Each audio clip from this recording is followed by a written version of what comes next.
severe lack of bees. Hi, I'm Skylar. Let's talk about books. Today I will be talking about The Beekeeper's Apprentice by Laurie R. Here's what it looks like. So here's a quick spoiler-free synopsis of The Beekeeper's Apprentice.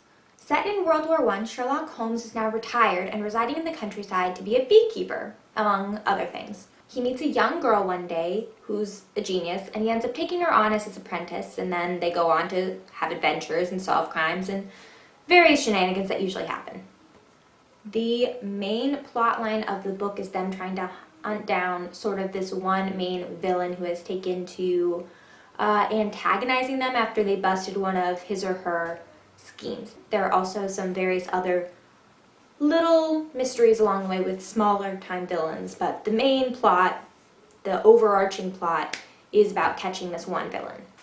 Guess what, boys? We got our first continuity here. I forgot to mention this during my synopsis, but this is it's mystery fiction, and it's I think technically an adult book, but I can't think of anything that would stop a teen from reading this. So I think that if you're from the ages probably 14 and up, in my opinion, but I think technically it's probably marketed as an adult novel.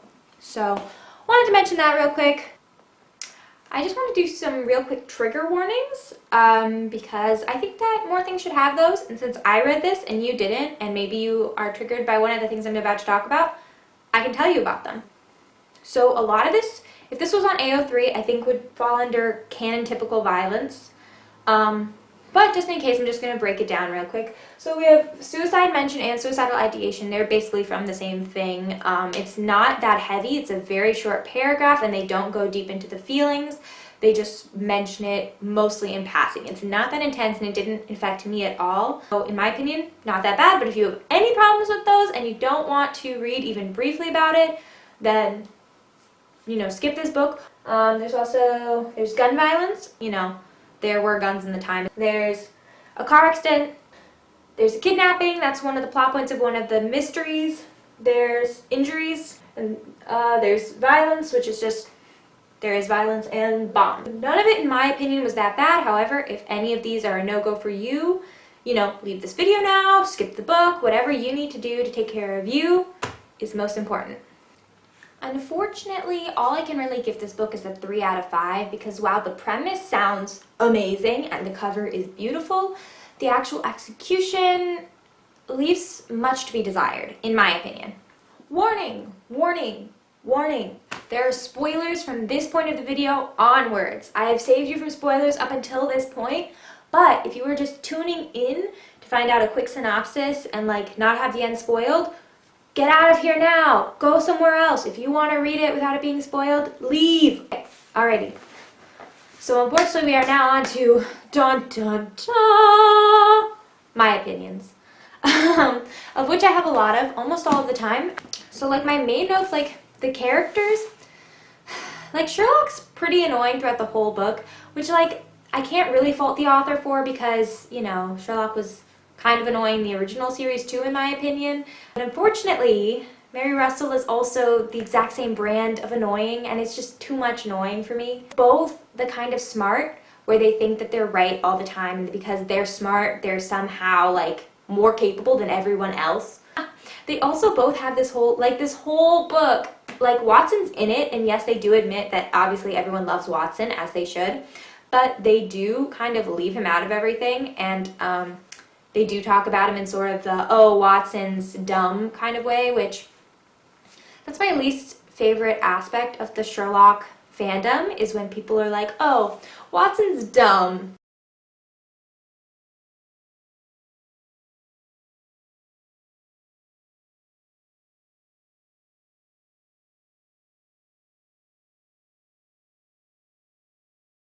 Anyway, got annoyed by Sherlock, got annoyed by Mary Russell, liked Watson, but felt like his characterization was off. Severe lack of bees. No, seriously. I picked up this book because I love bees without realizing it was a Sherlock Holmes story, and the bees aren't actually a plot point. I really thought one of the mysteries was going to be centered around bees in some way. 'Twasn't. You can't sell your whole book on being about bees and not provide bees. I did like parts of it. Apparently, from one of my notes, it says that I really love chapter 7. Oh yeah, so in one of their adventures, they like save this kidnapped girl, and the kidnapped girl is actually really, really cool. Her name's like Jessica Simpson or something like that, and I love her. She's my second favorite character in this whole story. First is, of course, Dr. Watson. Let's see, what other... Oh yeah, there's some blackface in this book. It's historically accurate, and it's for disguise, not for like entertainment or anything like that. And it's like to make them look Romani, which respectably enough, they did call them Romani and not gypsies the whole time, but still, blackface, not cool. In a lot of books, especially in a modern day setting, blackface would have made me stop reading instantly, but because of the nature of it, I was willing to let it slide, but it's still worth mentioning the fact that there is blackface in this book. Okay, so the major villain, when they save the kidnapped girl, the person who is orchestrated the whole thing is kind of after them from that point on, and they find out, oh, she's a woman. Ooh, I was so in at that point. I was like, I have no idea who this person is, but I'm so in. Keep talking about like, oh, she's smarter than Moriarty. I haven't seen a case like this since Moriarty's so smart. Obviously, it's just like taunting us and like all this other stuff, which like, yeah, made me mad, but I love a good villain. And I was like, ooh, we're really taking steps forward here with not only having like a teen girl, even if she's annoying, and we're gonna have like this super cool, like genius, like villain lady. I was like, yes, give it to me. Who is she? And then we get to the point where they were like, they made sort of a slight reveal where Mary realizes that it's her math tutor who is the villain. And I was like, at first I was like, we've never even met her, which when it's someone we've never ever met, I'm kind of, in a lot of mysteries, that means that it's not very good because there was no way for us to really guess that. But they did have subtle clues when Mary was talking about her. So I was like, oh my god, right, she's the one who gave her those math problems that were Moriarty's. And oh my god, yeah, she's been gone for all this time now. And I was like, oh, yes, okay, but what's her motive? So then we finally meet her, and she like confronts them. She's a step ahead of their plan again, and I was like, ooh, she's smart. And then, big reveal, she's Moriarty's daughter. Yeah, I get it. Looking back, I sort of thought it was going to be some sort of Moriarty fangirl. I even had the thought at one point that it might have been his daughter, but I was also hoping for more. I was hoping for better. I get tired of Sherlock stories that are all featured around Moriarty, especially because in this one, Moriarty has been dead for like a really long time, and so she's trying to like avenge her father and all that, and I get that, but I really wanted someone with like a better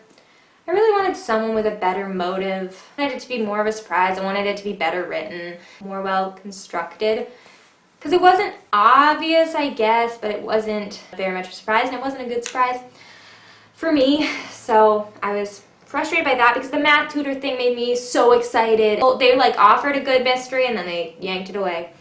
So she's decided to go after Sherlock because she's dying and has a year to live. So that's another, like, car, could you shut up? Decided to go after Moriarty because she has a year to live, which I was kind of bored with that as well. So then she shoots Mary once and I was like, okay, I see you. And then Mary ends up later tackling her to the ground, and then she shoots Mary like through the shoulder, and like Mary like passes out, and then Mary wakes up in the hospital like weeks later.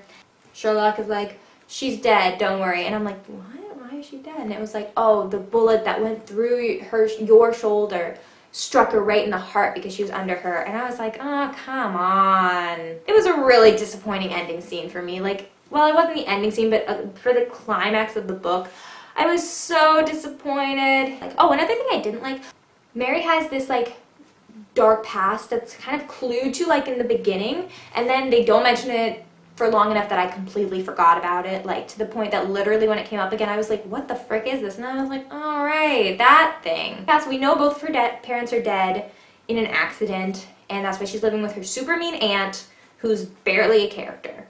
She has this thing called the dream, capitalized. At the point where finally she like wakes up from the dream one night and Sherlock's like, there and he comforts her. They're on a ship, they're on the run, they've just come back from Palestine. They're pretending to hate each other. It's a whole thing. I promise she's not sleeping with Sherlock, though. That is one good thing about this book. If that had happened, I would have shut the book immediately and returned it. I would have DNF'd it, which I hardly ever do.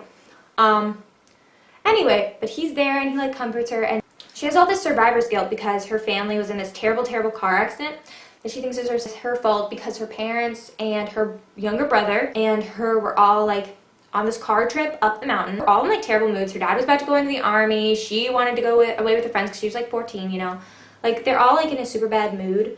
And so she like just starts like screaming at her brother at one point as they're going up this mountain. And her dad like turns around to yell at her and like tell her to knock it off, and then they ram to another car and like get thrown off the thing, and she gets thrown out of the car, but the rest of the family dies like horribly and tragically. She tells Holmes this, and he starts to say something, and then she's like, don't tell me that wasn't my fault, which like I get that that's not what she wanted to hear, but what he did instead was say, no, it was absolutely your fault. Yeah, it was your fault, but living your life in guilt isn't the best way to live your life. And then she was like, wow, I finally told someone and they acknowledged that I did something wrong and now I can move on. No? Thinking of her as like an actual person with trauma, I can't accept like this decision to be like a good one. Telling a young girl that, oh yeah, that survivor's guilt that you've been holding on to for the past like 10 years of your life, it was your fault. But you shouldn't feel guilty about it. You should just move on. If she was a real person later down the line, I guarantee she'd be so messed up from the person she looks up to most in the whole world being like, yep, the car accident that killed your whole family, your fault. She also mentions that her therapist that she had right after the accident told her that she has to keep living so that she could be her brother's replacement essentially and make up for the fact that her brother was dead now. No. Another thing you don't want to tell a young girl with survivor's guilt, where the trigger warning, suicidal ideation, and toxic and suicide mention like comes in. I get it. She had a lot of suicidal ideation and like she was in a really, really bad place. And I get that any reason is a good reason to stay alive when you're feeling like that. Trust me, I understand that. But you also shouldn't tell a guilt-ridden teenager that she has to keep living to be the replacement for her dead brother when she already thinks that she killed her brother. These adults just should know how to talk better. Mary Russell, like, as much as she's annoying, I also feel so bad for her just because all of the people around her who she chooses to, like, talk to about her trauma are so, like, incompetent. I wish I personally could talk to her.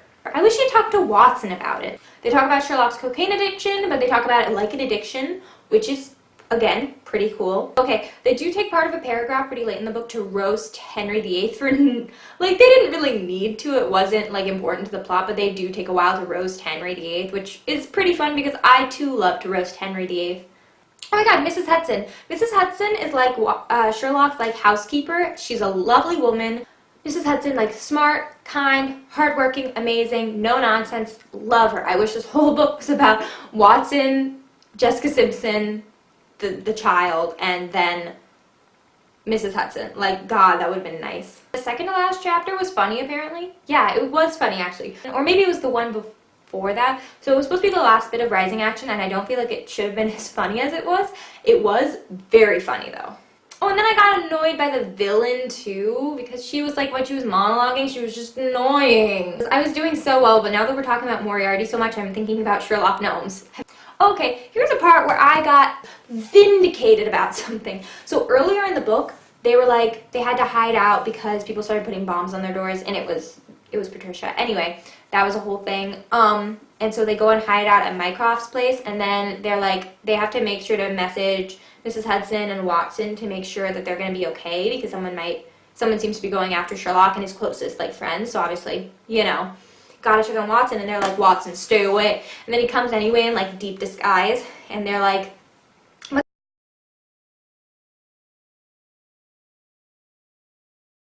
I just really love Watson, okay? Leave Watson the frick alone. All in all, like, I did enjoy this book, and I enjoyed large parts of it, but I also wanted more from it. I expected more from it. It's a really great premise, the idea that Sherlock Holmes is a retired beekeeper who takes on a teenage genius girl apprentice is such a good synopsis. And the bee cover is so pretty. But I would not read the rest of the series. I'm not going to. I think there's like 7 more books, and I don't plan to read them unless I hear something amazing about them. If you do like Tellings of Sherlock Holmes, and you're in the other half of the Sherlock Holmes camp, the one on the opposite side from me, I don't like Watson that much, and I think Sherlock's the best thing ever, then you should definitely consider reading this. I wouldn't recommend this if you're looking for a really, really good mystery where you want to get shocked and blown away. I wouldn't recommend this. Okay, so we're going to finish off with me reading my favorite quotes from this book. By the way, don't touch the machine on the desk. It's a bomb. The hypochondriac down the hall. Oh, I shouted ungrammatically. That one's funny. But after all, it wasn't his motor car. It wasn't his motor car either. And what do men know about driving? That's it for The Beekeeper's Apprentice, and that's it from me for today. Happy reading!